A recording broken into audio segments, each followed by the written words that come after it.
Hello everyone, आज हम लोग डिस्कस करेंगे क्लास 12th अकाउंट्स डेथ का एक practical question, full fledge question. So let us start directly with the question. देखिए what is the question saying. Khanna, Seth and Mehta partners थे जिनकी प्रॉफिट शेयरिंग रेशो थी 3:2:5 ऑन 31 दिसंबर 19। बैलेंस शीट आपको given है और 31 दिसंबर 2019 की आपको बैलेंस शीट मेंशन्ड है and it is mentioned that 14 मार्च 2019 को सेठ की डेथ हो गई थी। सो आपको प्रॉफिट शेयरिंग रेशो गिवन है 3:2:5 एंड सेठ डाइड। सो ये बीच का शेयर इज डिजीज्ड पार्टनर्स का शेयर, ये इसकी डेथ हुई थी 14 मार्च को। पार्टनरशिप डीड ने बोला था कि भाई अगर जो डेथ हो जाती है तो एग्जीक्यूटर्स को क्या क्या अमाउंट मिलेगा। आपको बैलेंस शीट गिवन है और आपको फर्स्ट पॉइंट गिवन है कि एग्जीक्यूटर्स को क्या मिलेगा। एग्जीक्यूटर्स को मिलेगा बैलेंस इन कैपिटल अकाउंट और उनको क्या मिलेगा, प्रॉफिट का share up to the on the basis of last year profit. On the basis of last year profit आपको मेंशन्ड है। तो पिछले साल का प्रॉफिट आप कहाँ से लेंगे, पिछले साल का प्रॉफिट आप लोग कहाँ से लेंगे, बैलेंस शीट से लेंगे आपको, जो कि P&L का गिवन है। बट सिंस ये एसेट साइड में गिवन है दैट मीन्स डेबिट, तो ये आपका एक्चुअल में क्या है, लॉस मेंशन्ड है। ठीक है, और उसके बाद आपको क्या मेंशन कर रहा है कि और क्या मिलेगा उसको रिवैल्यूएशन में प्रॉफिट्स का शेयर, और जो कि आपको रिवैल्यूएशन के पॉइंट्स गिवन है। एंड उसके बाद क्या रखा है, जितनी भी अमाउंट सेठ के एग्जीक्यूटर को मिलनी है वो उसके लोन अकाउंट में ट्रांसफ़र हो जाएगी, जिसकी पेमेंट हम लोग बाद में करेंगे। तो चलिए डायरेक्टली क्वेश्चन से ही स्टार्ट करते हैं ताकि बेटर अंडरस्टैंडिंग आ जाए। तो सबसे पहले हम लोग रिवैल्यूएशन अकाउंट बना लेते हैं क्योंकि हमें रिवैल्यूएशन अकाउंट के काफ़ी पॉइंट्स गिवन हैं। देखिए सबसे पहले आपको मेंशन कर रहा है मशीन को डेप्रीशिएट करना है।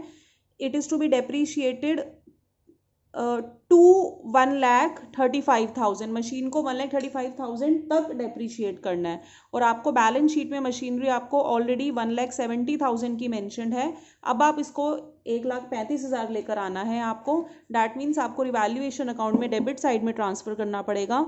मशीन की वैल्यू को रिड्यूस करना पड़ेगा कितने से, 35,000। ये आपका एसेट में डिक्रीज़ है तो ये डेबिट साइड में आएगा, क्योंकि हम जितने भी एसेट्स में इंक्रीज डिक्रीज होता है वो क्या इधर रिकॉर्ड करते हैं, डेबिट साइड में रिकॉर्ड करते हैं। उसके बाद एक और पॉइंट था इसके ऊपर कि लैंड एंड बिल्डिंग को 1,20,000 से एप्रीशिएट करना है।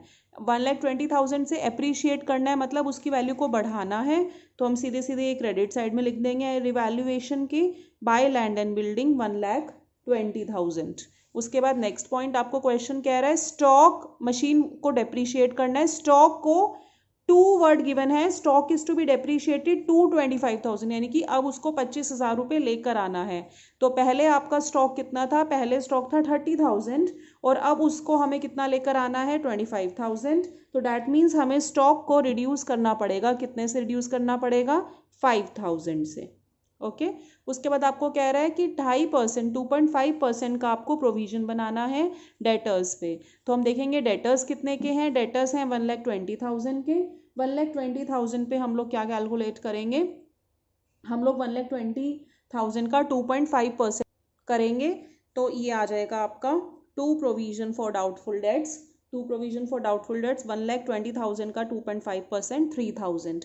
इसके अलावा रिवैल्यूएशन का हमें कोई भी पॉइंट मेंशन नहीं है, तो हम लोग क्या करेंगे, प्रॉफिट या लॉस जो भी आ रहा है उसको ट्रांसफ़र कर देंगे। तो हमारी ये वाली साइड ज़्यादा है, हम क्या करेंगे, टोटल मेंशन किया, यही टोटल हमने क्या किया, डेबिट में नोट किया, और जो ये प्रॉफिट आएगा, प्रॉफिट आपका आएगा 77,000 को, जो कि तीनों पार्टनर्स में इनकी रेशो में डिस्ट्रीब्यूट हो जाएगा, Khanna, Seth and Mehta, which will be distributed in which ratio, 3:2:5। तो जो कि आ जाएगा आपका 23,100, 15,400 एंड 38,500, जिसमें से हमें फिलहाल केवल सेठ के शेयर से मतलब है। ठीक है, उसके बाद अब देखिए सेठ का कैपिटल अकाउंट बनाना है हमें कि सेठ को क्या क्या मिलेगा।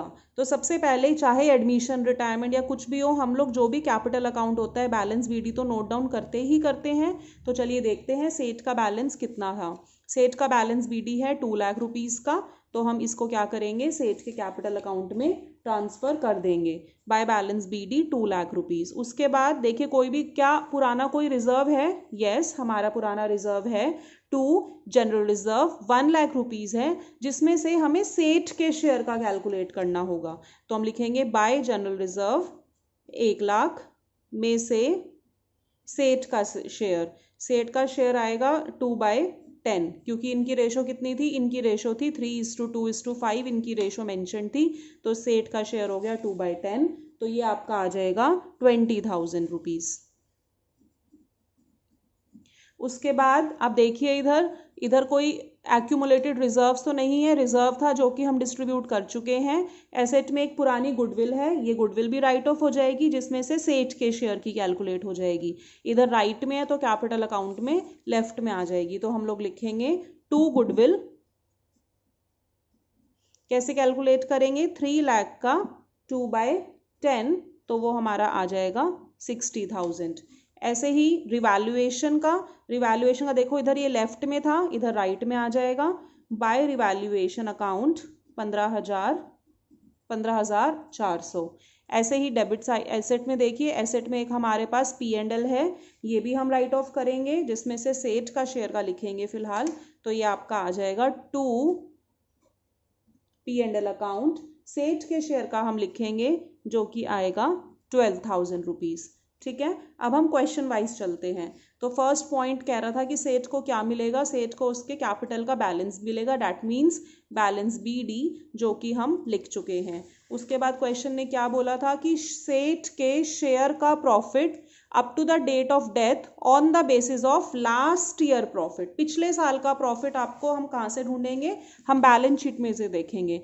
पिछले साल का प्रॉफिट हमारा 60,000 रुपीज़ है। अब देखिए आपका ईयर क्लोज हुआ था 31/12/2019, या मैं बोल सकती हूँ 1 जनवरी 2020, एंड सेठ की डेथ हुई थी 14 मार्च 2020 को। प्लीज़ करेक्ट दिस क्वेश्चन, इसकी डेथ हुई थी 14 मार्च 2020 को हुई थी। ठीक है, तो हम क्या करेंगे, 1 जनवरी से लेकर 14 मार्च तक के महीने कैलकुलेट करेंगे। वैसे तो मंथ्स कैलकुलेट करते हैं, बट ये 14 मार्च है तो ये तो बीच का महीना हो गया, बीच की डेट हो गई, तो हमें डेज कैलकुलेट करने पड़ेंगे। कैसे करेंगे, जैसे जनवरी के 31 डेज आ जाएंगे, फेब्रुवरी के हमारे आ जाएंगे 29 डेज, फेब्रुवरी के हमारे आएंगे 29 डेज, क्योंकि हमारा ये कौन सा था, ये हमारा लीप ईयर है 2020 का। और मार्च के 14 मार्च को तो इसकी डेथ ही हो गई है, तो मार्च के हम लोग 13 दिन लेंगे, तो टोटल हमारे पास दिन कितने आएंगे, 73 डेज। और तो प्रॉफिट का शेयर हम लोग कैसे निकालेंगे, बेसिकली लॉस का है, क्योंकि ये आपको प्रॉफिट की फिगर जो है एसेट साइड में गिवन है, तो दिस इज एक्चुअली में लॉस 60,000 रुपीज़ का। तो आप लोग कैसे कैलकुलेट करेंगे, 60,000 रुपये तो ये पूरी फर्म का था और ये पूरे साल का था, जिसमें से हमें 73 डेज का निकालना पड़ेगा। 73 अपॉन में 365, 366 नहीं करेंगे, 365 ही करेंगे, क्योंकि ऑन एन एवरेज 365 हम लोग देखते हैं, इनटू सेठ का शेयर 2/10, तो ये हमारा आ जाएगा 2400 रुपीज़। तो जो कि हम यहाँ पे लिखेंगे 2 P&L सस्पेंस 2400। ठीक है, उसके बाद हम लोग क्या करेंगे, जो भी बैलेंस आएगा वो कहाँ ट्रांसफर कर देंगे, सेठ के एग्जीक्यूटर्स अकाउंट में ट्रांसफर करेंगे। तो हम लोग लिखेंगे 2 सेठ एग्जीक्यूटर अकाउंट। यहाँ पे हम लोगों ने टोटल किया, टोटल हमारा आ जाएगा 2,35,400। यही टोटल हम लोग क्या करेंगे, यहाँ पे नोट करेंगे 2,35,400, और इसमें से हम लोग 60,000, 12,000 और 2,400 माइनस कर देंगे, तो ये हमारा आ जाएगा 1,61,000। डैट मीन्स हमें सेठ को टोटल मिला के कितने रुपए देने हैं, 1,61,000 रुपये देने हैं। कैसे हमने किया, हम बस पॉइंट वाइज चले। देखो पॉइंट वाइज में हमने क्या किया, इधर से बैलेंस BD नोट डाउन करा, उसके बाद हमने क्या किया, प्रॉफिट निकाला, रिवैल्यूएशन का प्रॉफिट नोट डाउन करा, ये तो खैर नॉर्मल पॉइंट है, और हमने क्या किया, बैलेंस शीट में से जितने भी एक्यूमुलेटेड प्रॉफिट्स एंड रिजर्व्स थे वो हमने लिख दिए। तो हमने रिवैल्यूएशन अकाउंट सबसे पहले बना, फिर सेठ का कैपिटल, अब हमारा बनेगा सेठ एग्जीक्यूटर अकाउंट। तो सबसे पहले हम लोग ट्रांसफ़र करेंगे जो कैपिटल अकाउंट से हमारा बैलेंस आया था।